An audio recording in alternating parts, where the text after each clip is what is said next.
Who saw that Osiris launch? Do you guys see the launch? It went up? Going to asteroid? So, I've been to Mars. You guys can go too. This Mars is actually in Utah, not too far away from here. But you can go too, just like I did. Now, why would I want to go to Mars, of all places? Well, that's because I've always been in love with space exploration. From a very young age, you see me here in a C-130 pretending that it's a space shuttle. I have always been around space. My father was a meteorologist at Kennedy Space Center, and I grew up here at Cape Canaveral, which is very close to Disney World.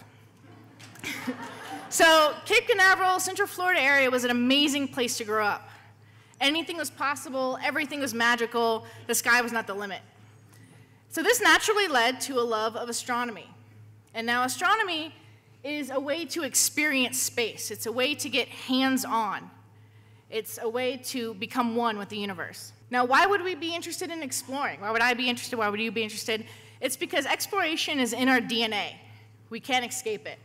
If the thought of space exploration excites you, it's because it's genetic. We are designed to explore. And before light pollution came along, we all had that sense of exploration. Early communities used to live and die by the night sky. It was everything to them. It was their community, their clock, their entertainment. Now here in Boulder, you guys know quite a bit about the pioneer spirit. It's alive and well. And recently, it's had an eye towards space exploration. It's hard to get away from space in Boulder. Now, why Mars? There's so many other places to go. Well, a thriving, healthy space community, space industry, requires us to go to the moon. It requires us to go to the asteroids. It requires us to go into deep space. It's not just Mars. So why space in general? Space gives us a sense of wonder. It seeks to answer the big questions. Why are we here? What are we doing? How do we take care of our planet? Among other things. So what are we waiting for? The first question that comes up with most people is, well, how do I get involved in space? How do I get involved in the new space industry? It's such a far-off thing. I don't have an aerospace engineering degree. I don't know any space people. Well, you're in Boulder. Boulder is a space hub. You have a plethora of space here in Boulder at every level, the volunteer level, community level, employment, education.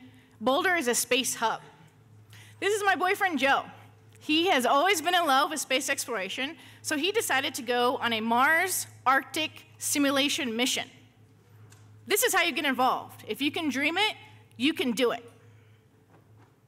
I myself have been out to the Mars Desert Research Station in Utah, aka Mars. And this is somewhere that you all can go. It's just a matter of your passion and interest. There's no barrier to entry. There are a lot of these. You guys might have seen high seas in the news recently. A year simulation just ended. These are everywhere, all around the world. So what about this new space word? Kind of sounds confusing. So new space is just space 2.0. There's not old space and new space. There's just new space. And the two, old space and new space, help each other. So another topic is, should we do robotic or manned missions? Well, just like sea exploration, we need both. A thriving industry requires both robotic industry and human industry. So NASA has us landing on Mars in 2030. That's more than enough time for you to get involved at some level, whatever your interest is. The space industry needs you. Needs your friends, needs your children. It needs us. Okay, I don't know what's funny. So exploration of space is the exploration of the human condition. It's a moral imperative that you, me, our children, our community explore space. And we can leave our children and our grandchildren a thriving space industry. It's up to you, it's up to me. And like I said, there's plenty of time to get involved. So will you become a part of the new space community?